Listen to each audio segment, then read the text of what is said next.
A ver, si digo la palabra dinosaurio, ¿qué es lo primero que se nos viene a la cabeza? Seguramente un T-Rex enorme, ¿verdad? O alguna escena de película. Pero la historia de verdad, la que nos cuentan las rocas después de millones de años, es mucho más alucinante y compleja de lo que Hollywood nos ha hecho creer. Y esto nos lleva a la pregunta del millón. ¿Qué es lo que hace que un dinosaurio sea, un dinosaurio? Y ojo, la respuesta no está ni en el tamaño ni en los dientes. No. La clave de todo está escondida en su esqueleto, en un detalle muy concreto de cómo se ponían de pie.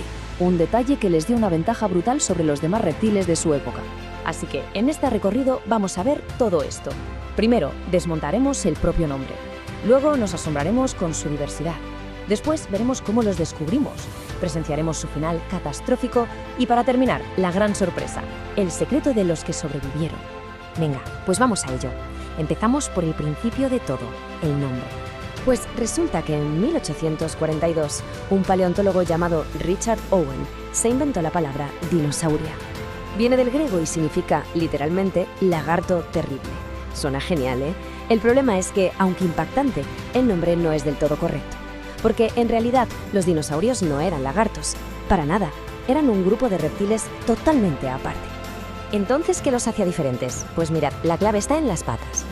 La mayoría de reptiles, como un cocodrilo o una lagartija, tienen las patas hacia los lados del cuerpo, ¿verdad? Pues los dinosaurios no. Ellos las tenían rectas, justo debajo del cuerpo, como un caballo o como nosotros mismos. Parece un detalle sin más, pero ¿qué va? Este cambio les permitió moverse y respirar de una forma mucho más eficiente. Y esa fue una de las claves de su éxito arrollador. Y claro, si nos ponemos estrictos con esta definición de la postura, esto significa que muchos de los dinos que vemos en las pelis en realidad no eran dinosaurios.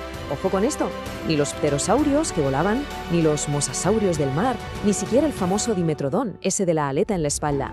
Todos ellos son fascinantes, sí, pero pertenecen a otras ramas completamente distintas de la familia prehistórica. Vale, ya tenemos claro qué es un dinosaurio y qué no. Ahora vamos a alucinar un poco con las dimensiones de su mundo. 135 millones de años. Es que cuesta hasta imaginarlo. Durante todo ese tiempo, ellos fueron los dueños y señores de la Tierra. Para que nos hagamos una idea, toda nuestra historia, desde las primeras civilizaciones hasta hoy, no es más que un simple parpadeo comparado con su reinado.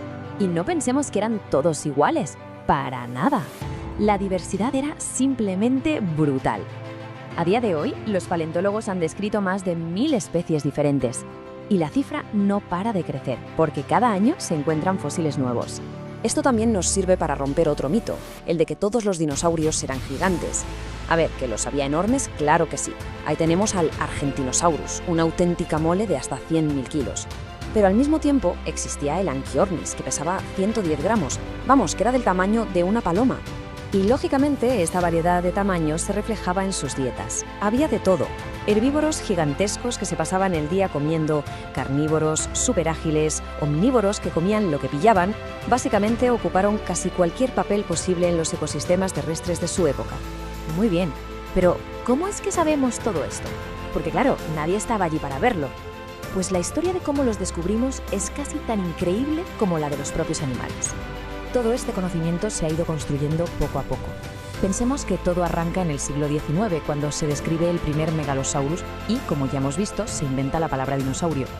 Luego vino una época de locos, la llamada Guerra de los Huesos, en Estados Unidos, una competición brutal entre dos paleontólogos que sacó a la luz cientos de especies nuevas.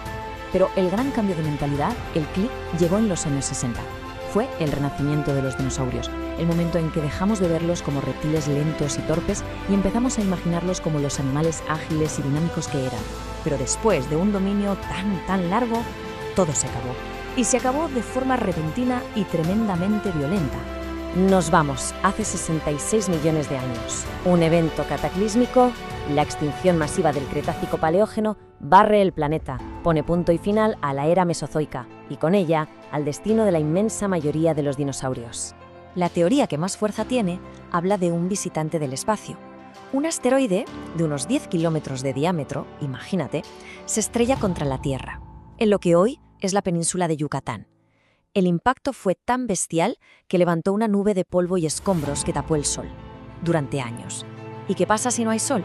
Pues que las plantas mueren. Y si las plantas mueren, Toda la cadena alimentaria se viene abajo como un castillo de naipes. Pero la historia es aún más compleja. Parece que el asteroide no fue el único villano. Todo apunta a que el golpe de gracia lo dio junto con una serie de erupciones volcánicas masivas al otro lado del mundo, en la India. Estos volcanes llevaban tiempo alterando el clima, así que cuando llegó el asteroide, la situación ya era crítica. Fue, como se suele decir, la tormenta perfecta. El resultado fue devastador. El mundo de los lagartos terribles se había esfumado para siempre. O quizás no del todo. Aquí viene la gran pregunta.